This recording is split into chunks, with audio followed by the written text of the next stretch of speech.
All right, we're now recording. Hello, everybody. Welcome to our Monday night Team Fireball call. My name is Alice Beretta, Pro 5 with LifeVantage. I'm also an equine vet and a wife and a mom of 2 boys.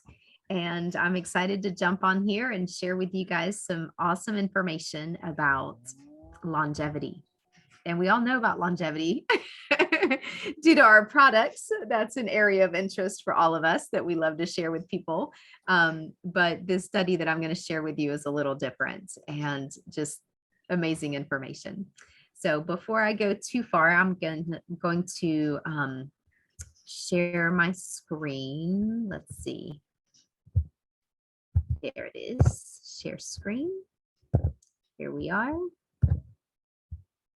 One more step. There it is. All right. So a few announcements. First of all, welcome. Thanks for jumping on the call, for taking the time, and for joining us on these calls. We love to come together, share what works, share what helps us and what motivates us. So I learned so much from all of you every time you present, and also when I'm presenting, I learn something new. So it's nice to have something valuable to share. But before I get into all that, I just wanted to go over a few announcements. Evolve in New Orleans is in 30 days. Crazy. Time flies. Tyler Daniels also has an Evolve pre-launch overview. It's on Tuesdays and Thursdays at 8 p.m. Eastern. So if you're able to jump on one of those and go ahead and invite, because I think it'll be a great one to get your distributors plugged into, as well as customers or anybody that you think may be interested in the business. We also have the Wellness Wednesdays. Those are geared more towards our products and the science. Those are at 9 p.m. Eastern time. And the Activate Thursdays. And the next one is with Jesse Allen, our VP of Global Product Sales, and Dr. Dondi Nettles. So that should be a really good one. That's 7 p.m. Mountain Time on Wednesdays. So I also wanted to congratulate distributors with new enrollments this week, Allison Parnes and Jean Sonnenfield. Yay! Congratulations, ladies. Good job sharing the information, getting new customers. That's what it's all about. If you guys didn't watch Rachel Picaric's call, it was actually Daisy's call last week with Rachel Picaric. That was an awesome call about, building a good customer base and then reaching out to those customers and growing your distributors from those customers. So that was an incredible call. I think I need to watch it more than once. So if you guys didn't get a chance, it was broadcasted live on the TGA group. And if you're not in that Team Global Aloha Facebook group, let us know. We'd be happy to add you. All right. Oh, there's that slide. Sorry. And then now I would like to invite Kristi to share. We decided together that we would share information about deep human connection and the importance of connection in life. And Kristi was like, oh, I need to find a book. And Kristi is so awesome about always finding a great book about any subject. And so Kristi, I'm going to let you share about the deep human connection. You guys all know Pro 5, Kristi Simpson, our most wonderful, I don't know. You guys know Kristi. She is just always a positive force and always just kind of like brings me back to remembering the importance of why we're here and why we do this. And I appreciate her so much because she has the biggest heart and she's always willing to help everyone. So Kristi, if you don't mind jumping on and sharing your wisdom from the deep human connection. Thanks, Alice. Oh my gosh, that's so sweet of you. Oh, so you guys, I found this book and it was kind of serendipitous, I think. I just did a search for books on human connection, and this one popped up. And it's read by the author, who is a psychoanalyst. And it's a very interesting dive into why human connection is so powerful. But at the very beginning, he has this little introduction, and he talks about making a list of names, like going back throughout your life and just pick 10 to 20 people. He says a dozen, but he said 10 to 20 who have touched you deeply, and whom you might have touched in return also. But anybody that you think of who touched you, who changed your life, who helped shape the person that you are today. And when I was listening to that, it was at the very beginning of the book, and I was like, that's interesting. So as he was going through the rest of the chapters, I was thinking about this. I was thinking about all these people who shaped me. And I actually sat down and, usually I listen to these books, you guys, and I don't actually do the exercises that they say to do. But I did on this one. I have a list. And so far I have 12 names. And I think that I could easily add to it. But I want to explain to you exactly how he describes these names. And I'm just going to read this to you because I got the time. And it's so powerful. And he talks about them being soul friends with capital S and capital F. It's a challenge. And could you easily name the dozen people, approximately, with whom you have most deeply connected in this lifetime? I think you could. If I asked, I think that most of us could quickly come up with a fairly accurate list of the 10 or 12 or 15 people who have touched us most deeply and whom we have touched in return. Those human beings who have indeed helped to shape us into who we are today. For most of us, those connections are still vividly present in powerful images and in body memories. The very thought of these connections inspires flights of memory, of fantasy, of nostalgia, and perhaps of grief. And with the perspective of time, I have found that an understanding of the impact of these connections only grows stronger. I made myself such a list a couple of years ago, the self-same list I'm challenging you to make. As it turns out, for me, it's a list I treasure. I keep it in the top drawer of my desk, and it turns up every now and then when I'm rummaging through that drawer. I sometimes pull it out to ponder for a moment. It always provides a spark of recognition and at least a few long thoughts. That list of 14 human beings, there were 14 on my own particular list, grabs my gut. Each name summons memories, energy, sometimes sadness.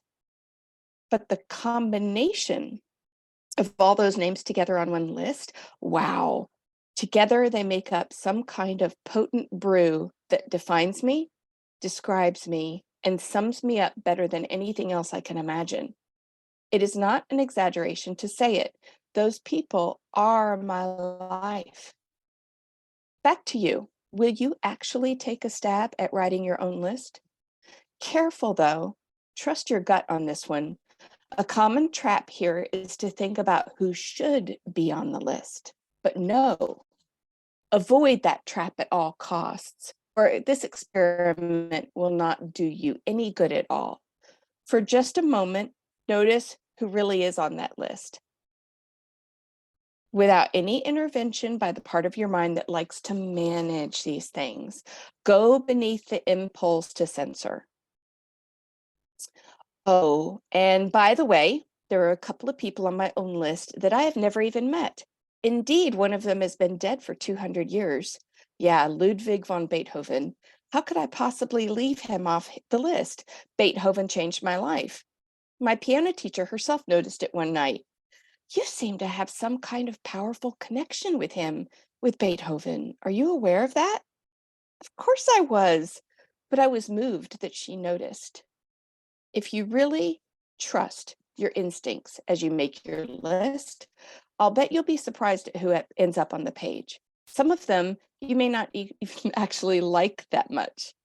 Maybe there is one individual whom you knew for only one night, but there he or she is. Knowing that person has touched you in ways you can barely describe or explain. Most of us will have many friends throughout our lifetimes. Friends of all shapes, sizes, and callings. Many of these are wonderful, meaningful friendships. Some are difficult, but some magic few of these are connections that have gone right to our soul. Some magic few of this entire flock have been doing the heavy lifting.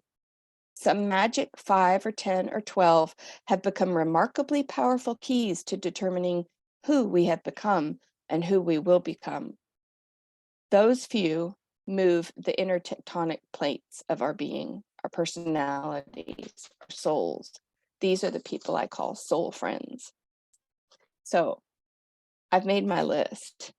Now it's your turn. You got to make your list. And I can say that 2 of my people I've never met before. They're authors that changed my life. So I took his suggestion with the Beethoven. I was like, yeah, there are 2 authors at least 2 authors. It was hard to choose just 2. Gosh, I love that, Kristi. I know we don't really think about how the people that we have met over our lifetimes, how they've molded or influenced us and made us who we are today. Like you really don't think about that. I mean, You don't think about it, but when you're forced to think about it, it's like all of these little light bulbs were going off in my head, and I was like, oh yeah, I wouldn't be this person if I hadn't met this person. And I it was know. just wild. We always think about our circumstances for some reason, but really they involved people and relationships. So we want to blame it on our um, circumstances, but there's so much more to it. It's so much more complex. But that really inspired me. I can't wait to make my list. I've got a few people that have popped into my head. And it's just the more you think about it, the more incidents and more moments and more things you remember. And it's such a cool exercise that I don't think anybody's ever recommended that I do. And I don't know, it just opens up a lot of memories and stuff from the past. So it's really cool. Thank you, Kristi, for sharing. I love that. And I also wanted to share this really cool Harvard study that I learned about actually because my sister mentioned it. One day I don't know what we were talking about, and somehow she mentioned this really long Harvard study. And she said it was like 80 years long. And I thought, God, that's crazy. And they were studying people to determine what actually gives people longevity and happiness and what affects their lives. And so the study started in the 30s, like pre-World War II. And it started with these young teenagers. One group of boys were actually Harvard students. And then they had a second group of boys that lived in some rough neighborhoods in Boston. Like they didn't have running water. They were really disadvantaged in their circumstances and their situations. And they, specifically chose those 2 groups of people because they had such different opportunities and such different circumstances and upbringings. And every 2 years, they would follow up with these men. There were 724 men that they did the study on, and they would follow up with them every couple years.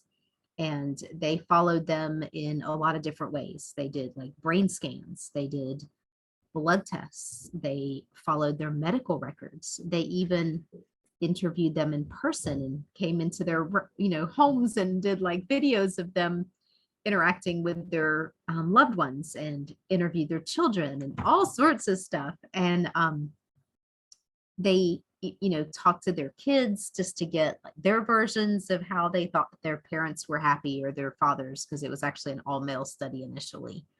And about a decade ago, they finally asked the wives, would you like to be a part of the study? And then they included women. It's funny how long it took them.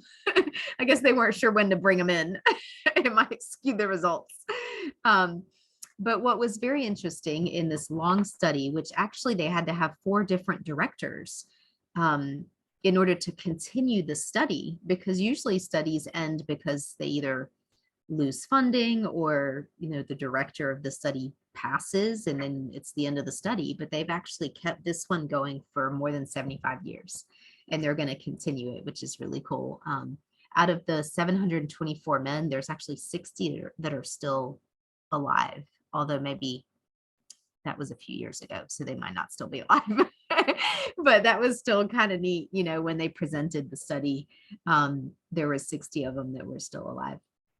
But what they found in the study is that no matter what their background or circumstances or their job descriptions, or what type of diet they were on, or what kind of exercise routine they had, none of that really made a difference when it came to their overall happiness. The biggest predictor of happiness was their social connections and their relationships with people.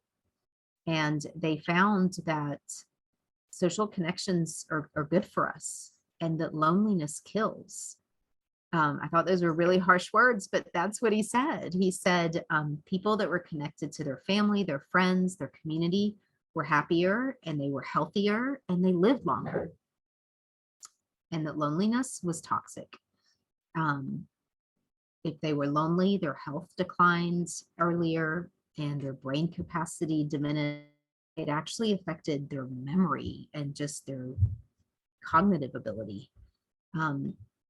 He said one of the scary things, though, is that 1 in 5 people actually report to be lonely and not feel, fulfilled in their relationships. Another finding is that it really wasn't the quantity of relationships, but the quality that was important. That conflict is harmful, and the positive, good relationships were protective. It actually, protected people's healths and made them live longer. And they said that their relationships, when they went back and studied these people at the age of 50, their relationships were a better predictor of longevity than their cholesterol levels. Isn't that crazy? It just makes you think, like, every time you go to the doctor and your cholesterol levels are high, they should be telling you to like reconcile with your siblings that you got in a fight with 10 years ago. So I just thought that was really interesting. And let me go back to my notes, see if there's anything else. Oh, the other thing that was interesting is that positive relationships buffered the difficulties that come with aging. So people that had physical pain or discomfort, if they were in good, positive relationships, they did not feel like their pain affected their mindset or their happiness, versus the people that were not in good relationships, their pain was amplified or worsened by their emotional pain. So that was crazy how when you're surrounded by positive people and your relationships are in a good place, how you're able to tolerate some of those things that come with aging or some of those hardships. But if your relationships aren't good, then it's almost a double-edged sword. It's crazy. The other thing that he said is those good, securely attached relationships. So they weren't necessarily people that got along very well, like some of the couples that he interviewed would like bicker back and forth and like all that silliness. And I'm like totally imagining these 80-year-olds that are like like fighting in the kitchen over cutting vegetables or who knows what. And he said that it didn't have to be perfect. It could be messy. But if they truly felt like they could rely on the other person and they could trust the other person, that relationship protected their brain, and their minds were sharper and their memories clearer as they got older. Um, so just the coolest findings. It just shows how it all ties together. Like, I'm sure if you're in a positive environment, you're also going to take care of yourself better and eat better and all of that. But the relationships were the biggest predictor for happiness and longevity. Um, he said, but the thing to remember is it's not easy, it's messy, it's not glamorous. It requires work, and it takes lifelong work. Like, you can't just Kristi said my in-laws. That's funny. My parents were like that too. So, but he said it's lifelong, right? It never ends. So the people that actively worked to maintain and create new relationships as they get older did better and had healthier lives than the people that didn't. So the bottom line was that happiness does not equal what people think it does. You know, he said when they interviewed millennials and asked them, you know, what do you think would make you happy? And it was like money, achievements, fame, you know, things that had to do with work or positions at work or things like that. And it wasn't. It really boiled down to positive relationships with friends and family and community. And it makes sense, you know, it really does. But to actually see, you know, like see a study that follows people for that long. And what's really cool is they're including the children of those men in the study. So they're continuing the study, and they're also going globally. So it's not just in the US. And yeah, Gene. But they're kind of like trying to make it a little more diversified because it was just white males in, you know, in the beginning of the study. So it'll be interesting to see, because now I feel like the yeah, especially emotional stress. Yeah. And it just, I think it just like, you know, makes everything worse. It amplifies all the bad things. But I think they're trying to, you know, now that they've had this study going for this long, I think it's like a marathon now. You know, they just want to keep it going and broaden it out more. And I just think that's so cool. I can't wait like in 100 years when they're going to be going back and sharing, you know, the findings of this study. But it makes sense, because I remember when they were studying the blue zones and they were trying to figure out why people in the blue zones live longer than people in other parts of the world. And everybody was looking at their diets, the food that they eat, you know, the certain, like in those specific places where people live longer, what are they doing differently? And one of the big findings that they found was that actually the elderly population had purpose. They felt like they had purpose in their community. They felt wanted, they felt respected. So it's similar, like those elderly people had good relationships with their family and their community, and they felt needed, and they lived longer. So there again, you know, that was a bigger predictor than diet and all of that. Yeah, they had meaningful relationships. So it's really neat, really cool information. A great reminder for all of us. And so I just wanted to talk about, you know, how does this fit, you know, in our lives and our LifeVantage relationships, and, you know, how we share our company with people. And the biggest thing about those relationships is they require connection. So, and connection requires communication, right? And it can be just something as simple as a big smile. And you're connecting over something, an experience or something that someone said, or, you know, being able to resonate with someone or relate to someone or connect on the same level. And it may not be a 30-minute conversation. It might be 2 words, you know, it might just be that you're both in the same circumstance at the same time and you grew and lived through it together, or whatever it is, but you have that connection for life and it stays with you. And like Kristi was reading those people that have impacted you, how, what did he say? Like he could feel it in his gut, you know, like it was a mixture of emotions and how strongly they affect us and who we become. And a lot of times we don't realize just like we don't realize the people that have affected us, we don't realize how we affect other people. And just what a, positive influence we can have on others, and, help them through different things. And that's what I love about LifeVantage is I feel like we're not just sharing these amazing products that are backed by science. We are also honestly providing connection and community and a helping hand, a helpful word, whatever it is that we can give, it's going to come back to us exponentially.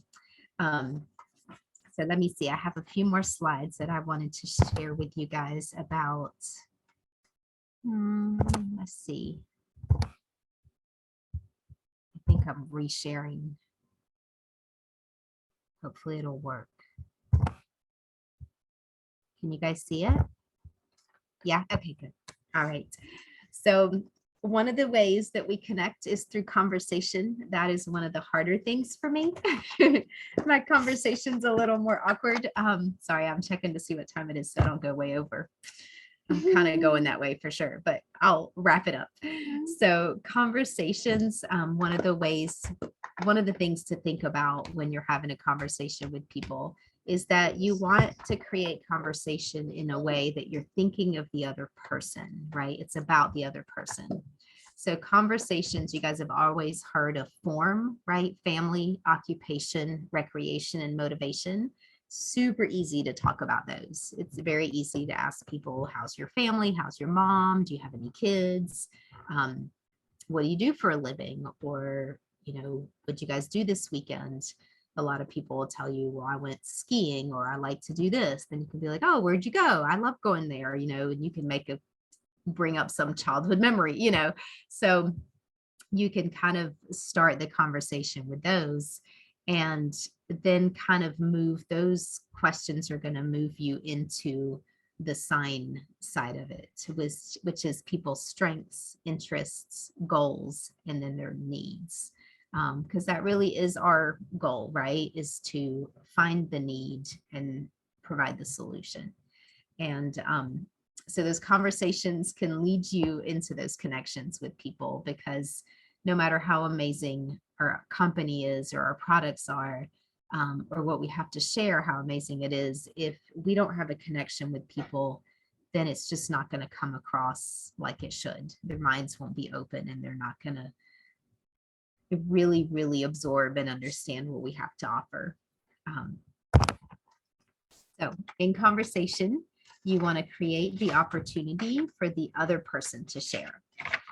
So people want to be valued. You want to show genuine interest in people. Remember that people don't like to be interviewed. That gets kind of awkward. So sometimes statements or sharing your own story will provide an opportunity for them to share their story. And that reminds me of, I remember the first week that I met Sam Flake, I remember him sharing that he had lost his father and how much he missed him and how he was such an important part of his family and how hard it was to keep going, without him. And I just remember feeling the same way. And even though I don't remember the exact details of that conversation, I still feel like I'm connected to Sam because of that conversation that we had, and it'll be a lifelong thing. And it's just interesting how when you find, something that you relate to and somebody shares a story with you and you feel it with them, how it makes that long time connection. So I also love this quote that said, see the light in others and treat them as if it's the only thing that you can see. I think when we see the good in people and treat them, that way, then we bring out more good in people. This is a good way to look at our businesses. Your smile is your logo. Your personality is your business card. And the way you make others feel is your trademark. And then I'll leave you guys with this cute little story. Which is more important? Asked Big Panda. The journey or the destination? Sorry, I can't see the bottom, so I have to find my thing. Okay, sorry about that. The journey or the destination? The company, said Tiny Dragon. Oh, that was really sweet. So thank you all for being on the call. I'm going to stop sharing my PowerPoint. And I know we're about a minute over, but I just wanted to invite any of you, if you thought of a story or something that someone shared with you, or a certain person in your life that has a short story to go with it, you're welcome to share it with us. If no one else has a story, I'm going to make Kristi share her story about the coin guy. He doesn't even have a name. I have to share this because Kristi said it doesn't even have to be someone that you've known very long. You could have just met them one night or so. And then I'm like, Kristi, how many like one night stands have you had? Like, I'm like, what is Kristi talking about? And then she comes out with the story about the coin guy. So if you guys have any one night stands you want to share with us, go for it. If not, Kristi will share the coin guy. Alice, you're killing me. Okay, I'm going to make this really quick. So when I was a teenager, my best friend Jenna and I would go to this club downtown on 6th Street in Austin. That was the place. Okay, so you guys see where I was going with that, right? When she's talking about not a one night stand. It's not a one night stand. She's like the person you met that one night. I'm like, Kristi, tell me, like, what is this? He was the guy we met one night, but it didn't go like that. It was an entirely different direction. So he's a really sweet guy. I didn't even know his name. I can't remember his name for anything. I don't think I ever knew it. But he was really sweet, and he was like, I really need a ride home. And Jenna and I looked at each other and we were like, he's kind of small. I guess we can take him if we have to. So let's take him home. And guys, we take him to his home, and it's like a closet-sized cellar in somebody's basement in the back of somebody's house. No running water, no heat, no electricity. And we were both like, this is your home? This is where you live? And he said, yeah, I'm really lucky to be able to live here. The people are really nice to let me live here. And to thank us for giving him a ride home, he gave me this little coin that is like, it's like a horoscope coin. It has all the signs of the zodiac on it, has on one side, and it has the dates for the zodiac on the other. And it was like a prized possession that he had in his pocket, and he gave that to us. And guys, that was 36 years ago or so. I still have it in my wallet. I've kept it because that made such a huge impression on me. I'll never forget that guy. So he's on my list as the guy with the coin. That's such yeah. You never know. There's some really people that will stick out in your mind. That was one of them for me. Yeah, it made such a huge impact on you because he didn't have a lot to give, but he still gave you what he had, to show his appreciation. And I mean, I would remember that forever too. Yeah, and I will never be able to throw that coin away. Yeah. Gosh, I'm glad he gave you something that would last a long time, Right. He didn't give me a 4-leaf clover. Yeah. Oh, that is such an incredible story, Kristi. Thank you for sharing. But I challenge you guys to think about that, think about the relationships and the people that have impacted you in the past and why and how, and then think about the difference that we can make in the world. So thank you all for being on the call tonight, and you guys have a wonderful night. We'll see you next time.